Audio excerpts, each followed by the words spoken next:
Okay, finally, we're going to try this for the fourth time.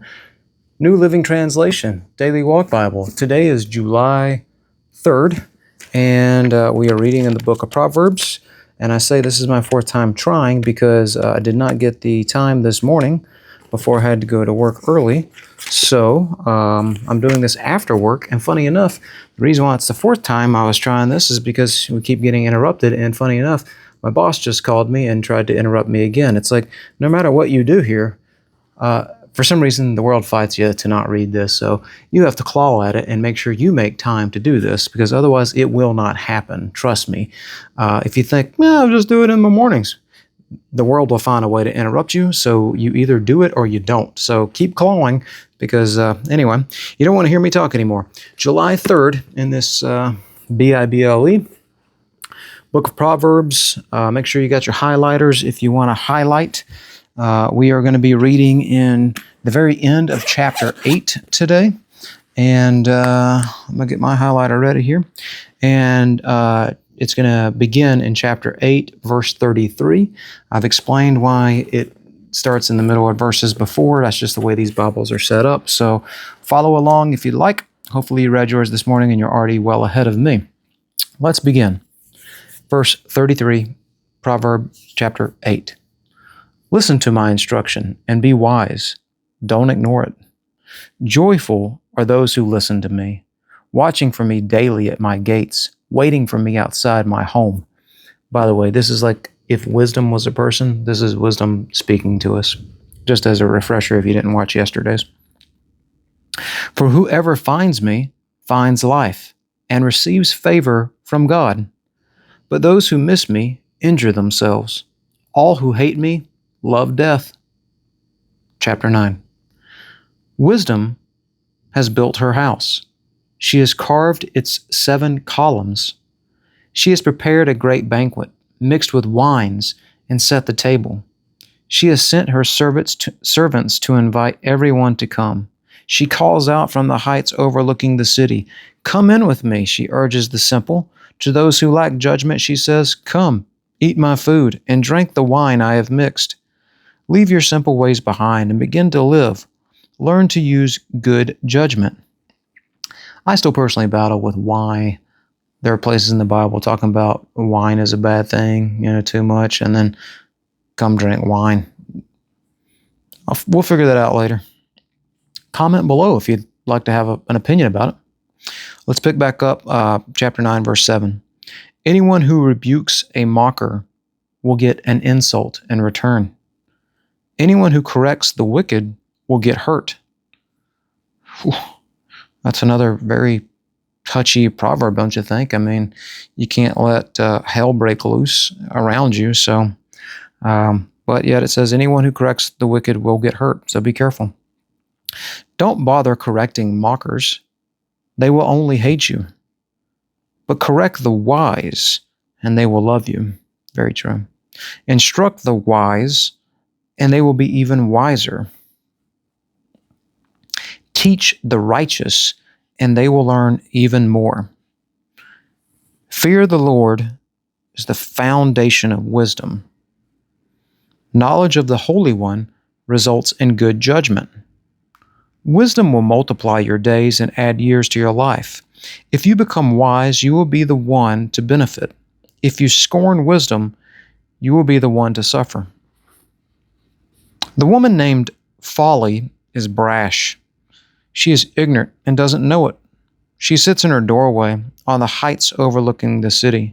She calls out to men going by who are minding their own business. Come in with me, she urges the simple. To those who lack good judgment, she says, stolen water is refreshing.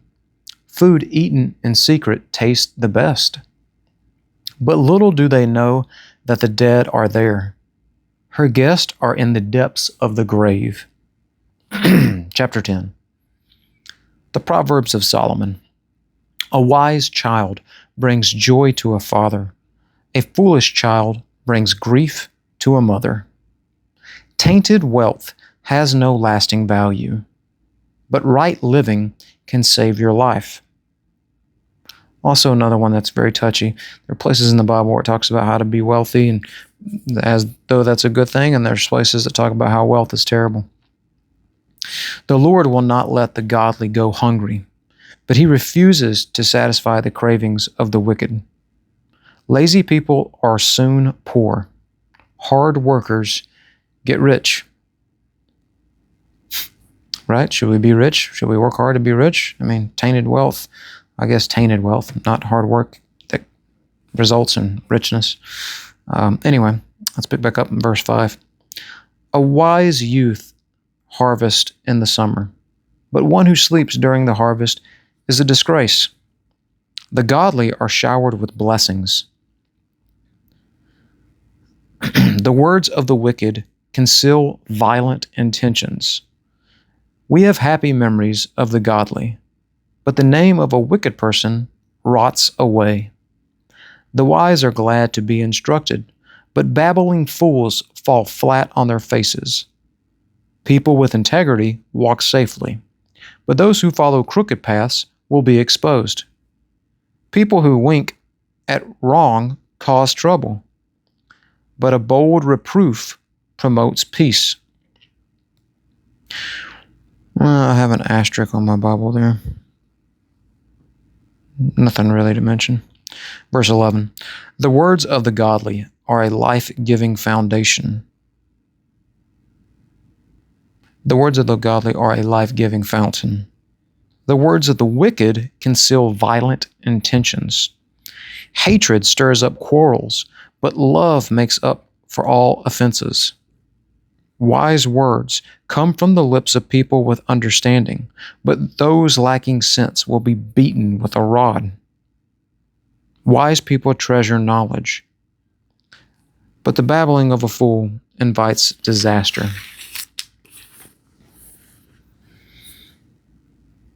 The wealth of the rich is their fortress. The poverty of the poor is their destruction. The earnings of the godly enhance their lives, but evil people squander their money on sin. I'm going to highlight that one. People who accept discipline are on the pathway to life, but those who ignore correction will go astray. Hiding hatred makes you a liar. Slandering others makes you a fool. Too much talk leads to sin. Be sensible and keep your mouth shut. The words of the godly are like sterling silver. The heart of a fool is worthless. The words of the godly encourage many, but fools are destroyed by their lack of common sense. The blessing of the Lord makes a person rich, and he adds no sorrow with it. Doing wrong is fun for a fool, but living wisely brings pleasure to the sensible. The fears of the wicked will be fulfilled. The hopes of the godly will be granted. When the storms of life come, the wicked are hurled away, but the godly have a lasting foundation. Lazy people irritate their employers, like vinegar to the teeth or smoke to the eyes. Fear the Lord lengthens one's life, but the years of the wicked are cut short. The hopes of the godly result in happiness, but the expectations of the wicked come to nothing. The way of the Lord is a stronghold to those with integrity, but it destroys the wicked. The godly will never be disturbed, but the wicked will be removed from the land. The mouth of the godly person gives wise advice, but the tongue that deceives will be cut off. The lips of the godly speak helpful words, but the mouth of the wicked speaks perverse words. Chapter 11. The Lord detests the use of dishonest scales, but he delights in accurate weights. Pride leads to disgrace, but with humility comes wisdom. Honesty guides good people. Dishonesty destroys treacherous people. Riches won't help on the day of judgment, but right living can save you from death. The godly are directed by honesty. The wicked fall beneath their load of sin. The godliness of good people rescues them. The ambition of treacherous people traps them. When the wicked die, their hopes die with them, for they rely on their own feeble strength. The godly are rescued from trouble, and it falls on the wicked instead. With their words, the godless destroys their friends. But knowledge will rescue the righteous. The whole city celebrates when the godly succeed. They shout for joy when the wicked die. Upright citizens are good for a city and make it prosper. But the talk of the wicked tears it apart. It is foolish to belittle one's neighbor. A sensible person keeps quiet. A gossip goes around telling secrets, but those who are trustworthy can keep a confidence. Without wise leadership, a nation falls. There is safety in having many advisors. There's danger in putting up security for a stranger's debt. It's safer not to guarantee another person's debt. A gracious woman gains respect, but ruthless men only gain wealth. Your kindness will reward you, but your cruelty will destroy you. Evil people get rich for the moment, but the reward of the godly will last. Godly people find life. Evil people find death. The Lord detests people with crooked hearts, but He delights in those with integrity. Evil people will surely be punished, but the children of the godly will go free. A beautiful woman who lacks discretion is like a gold ring in a pig's snout. The godly can look forward to a reward, while the wicked can expect only judgment. Give freely and become more wealthy. Be stingy and lose everything. Stingy and lose everything. The generous will prosper. Those who refresh others will themselves be refreshed. People curse those who hoard their grain, but they bless the one who sells in time of need. If you search for good, you will find favor, but if you search for evil, it will find you. Trust in your money, and down you go. But the godly flourish like leaves in the spring. Those who bring trouble on their families inherit the wind. The fool will be a servant to the wise. The seeds of good deeds become a tree of life. A wise person wins friends.